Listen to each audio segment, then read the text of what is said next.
اب بھی اللہ کی رضا کے لیے جو کام کرنا ہو اللہ کی رضا کے لیے کرنا چاہیے، اخلاص سے کرنا چاہیے، اپنے احباب اور اپنے دوستوں سے محبت کرنا چاہیے، پھر آپ دیکھیں انشاءاللہ اس میں برکت ہوگی، اللہ کے طرف سے برکات ہوں گے۔ تو عرض یہ کر رہا تھا کہ ان نوجوانوں نے ایک نعرہ لگایا، اصحاب الکہف، جن کا نہ کوئی دفتر تھا، نہ اسلحہ تھا، نہ دولت تھی، نہ اقتدار اور کرسی تھی، بلکہ راستے میں ان کے ساتھ ایک کتا بھی جانے لگا۔ کتا اگرچہ نجس العین ہے، لیکن جب وہ غار کے دروازے میں بیٹھا ان کی چوکیداری کر رہا ہے تو اللہ نے اس کتے کا بھی تذکرہ کیا، وَكَلْبُهُمْ بَاسِطٌ ذِرَاعِهِ بِالْوَسِيدِ۔ کتا نجس العین ہے، لیکن اصحاب الکہف کا جو کتا تھا، قرآن میں ان کا نام لینے سے 30 نیکیاں ملتا ہے، کیونکہ ایک حرف سے 10 نیکیاں ملتے ہیں۔ تو کلب، کاف، لام، بے، یہ 3 الفاظ ہیں، تو کلب کے نام لینے سے 30 نیکیاں انسان کو ملتے ہیں۔ کیوں؟ اس کتے نے نہ نماز پڑھی تھی، اس کتے نے نہ حج کیا تھا، اس نے زکوٰۃ بھی نہیں دیا، اس نے کوئی اور عبادت بھی نہیں کیا، صرف اس نے یہ کیا کہ ان موحدین نوجوانوں کا چوکیداری کی، ان کے دروازے میں بیٹھ گیا، تو ان کا تذکرہ اللہ نے قرآن میں کیا۔ شیخ سعدی رحمہ اللہ پر فرماتے ہیں، پسری نوح باب داب نشست، خاندانی نبوتش گم شد۔ حضرت نوح علیہ السلام کا بیٹا ہے، بڑی جلیل القدر پیغمبر کا بیٹا ہے، ابو الانبیاء کا بیٹا ہے، لیکن جب اپنے باپ کے نقش قدم پہ نہ چلا، دیکھے وہ تباہ و برباد ہو گیا، اور وہ کتا سگے اصحاب کہف روزے چند پینے کا گرفت مردم شد۔ اس کتے نے نیک بندوں کے قدم پہ قدم رکھا، دیکھے ان کا تذکرہ انسانوں میں کیا گیا۔ حضرت نوح علیہ السلام کا بیٹا ہے کنان، باپ نے اس کو آواز دی، میرے بیٹے میری کشتی میں آؤ، موحدین کی جماعت میں شامل ہو جاؤ، آؤ کشتی میں بیٹھ جاؤ۔ لیکن پیغمبر کا بیٹا جب اس کے دل پہ جباریت کا مہر لگا ہو، کسی مولوی کا بیٹا کیا، کوئی صاحبزادہ کی کیا حیثیت، جب پیغمبر کے بیٹے کے دل پہ مہر جباریت لگا تو اپنے باپ کو جواب دینے لگا۔ وہ ڈائلاگ قرآن کریم نے اس کا تذکرہ کیا۔ حضرت نوح علیہ السلام فرمانے لگے، یا بنی ارکب معنا ولا تکن مع الکافرین۔ حضرت نوح علیہ السلام فرمانے لگے، یا بنی ارکب معنا، اے میرے بیٹے ہمارے ساتھ آؤ، میری کشتی میں آؤ، میری کشتی میں بیٹھو۔ وہ کہنے لگا، قال سآوی الی جبل یعصمنی من الماء،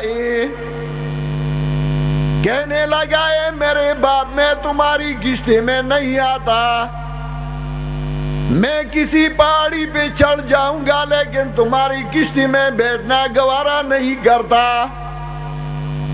میں کسی پہاڑی پہ چڑھ جاؤں گا لیکن آپ کے مسئلے کو ماننے والا نہیں۔ حضرت نوح علیہ السلام کو کہنے لگا قال سآوی الی جبل یعصمنی من الماء قال لا عاصم اليوم من امر اللہ الا من رحم. دیکھے باپ اور بیٹی کا ڈائیلاگ، باپ اور بیٹی کا مکالمہ. ایک طرف باپ ہے جو پیغمبر ہے، جو ابو الانبیاء ہے، سارے انبیاء کا باپ. دوسری طرف اس کا شقی القلب بیٹا. باپ کہتا ہے میری کشتی میں آؤ، میری جماعت میں آؤ. بیٹا کہتا ہے تمہاری جماعت اور تیری کشتی میں آنا گوارا نہیں کرتا، میں کسی پہاڑی پہ چڑھ جاؤں گا. حضرت نوح علیہ السلام فرمانے لگے لا عاصم اليوم من امر اللہ الا من رحم. مفسرین نے یہاں 4 معنی کیے ہیں، یا مستثنی متصل ہے یا منقطع ہے. بہرحال وہ تفسیر ہم درس میں کرتے ہیں، تقریر میں مناسب نہیں. نوح علیہ السلام فرمانے لگے بیٹا جس پہ اللہ کی رحم ہو اس کو نجات ملے گا، تمہیں نجات آج نہیں ملنا ہے. حضرت نوح علیہ السلام پیغمبر تھے لیکن اپنے بیٹے کو نجات نہیں دلا سکے. حضرت نوح علیہ السلام پیغمبر تھے لیکن اپنے بیٹے کے دل میں ایمان نہیں اتار سکے. اور یہ مسئلہ ہے اشاعت توحید و سنت والوں کا. ہم کہتے ہیں انسان جتنا بھی بڑا ہو پھر بھی اللہ کے سامنے اللہ کے حضور میں محتاج ہے، فقیر ہے. خواہ پیغمبر ہو، خواہ ولی ہو، خواہ نبی ہو، خواہ فقیر ہو، پیر ہو، بادشاہ وزیر ہو، سارے محتاج ہیں. اللہ رب العزت نے سورہ فاطر میں بیان فرمایا یا ایھا الناس انتم الفقراء الی اللہ واللہ هو الغنی الحمید. یا ایھا الناس، یا لایا اور ایھا تنبیہ، یا لایا علماء جانتے ہیں، یا اور پھر ایو اور پھر ہا تنبیہیہ اشارہ کیا او انسانوں او لوگوں سن لو. یا ایھا الناس انتم الفقراء الی اللہ، او انسانوں او لوگوں، نبیوں، پیروں، فقیروں، سن لو آپ سب محتاج ہیں اللہ کی حضور، اللہ کے سامنے. واللہ هو الغنی الحمید. صرف اللہ وہ ذات ہے جو غنی ہے، صرف اللہ وہ ذات ہے جو حمید ہے. جتنے انسان ہیں وہ محتاج ہے، وہ اللہ کے سامنے اللہ کے حضور سارے محتاج. اور سورۃ الانبیاء میں اللہ رب العزت نے چند انبیاء علیہ السلام کا تذکرہ کیا. چند انبیاء علیہ السلام کا تذکرہ کیا. حضرت ایوب علیہ السلام ایک پیغمبر ہیں، بیمار ہیں اور ان کے پاس اپنا علاج نہیں، تو وہ فریاد کرتے ہیں. کون سے نبی کی قبر پہ گیا اور فریاد کیا؟ کس پیر و فقیر کے پاس گیا اور فریاد کیا؟ کس دربار پہ گئی اور غلاف کو پکڑا؟ کس دربار پہ گئی وہاں کے جھنڈے اٹھائے؟ کس دربار پہ گئی وہاں کے پتھر اپنے اوپر رکھے؟ بلکہ حضرت ایوب علیہ السلام فرمانے لگے وَأَيُّوبَ إِذْ نَادَىٰ رَبَّهُ أَنِّي مَسَّنِيَ الضُّرُّ وَأَنتَ أَرْحَمُ الرَّاحِمِينَ. حضرت ایوب علیہ السلام اللہ کے سامنے فریاد کرتے رہے اللہ مجھے تکلیف پہنچا وَأَنتَ أَرْحَمُ الرَّاحِمِينَ. اللہ آپ بڑے رحم والے ہیں. حضرت ایوب علیہ السلام نے اللہ کے دربار میں فریاد کیا، اپنے آپ کو بچا نہیں سکی. تو جب انبیاء علیہ السلام اللہ کے دربار میں محتاج ہیں، اور کون ہے کہ وہ محتاج نہ ہو؟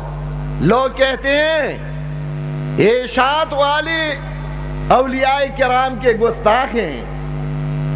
ہم اولیاء کرام کے خاک پائے ہیں، ہم اولیاء کرام کے خادم ہیں، ہم اولیاء کرام کے نوکر ہیں، ہم اولیاء کرام کے اقوال کو اپنی سینے پہ سجاتے ہیں. لیکن جو پیر قرآن و سنت کا تابعدار ہو، ہم اس کے خادم ہیں. سید عنایت اللہ شاہ بخاری، اللہ کے کروڑوں رحمتیں ہوں ان پہ.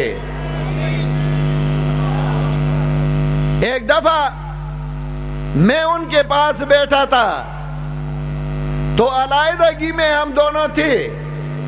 میں نے ان کو کہا حضرت میرا ارادہ ہے کہ میں استعفیٰ دوں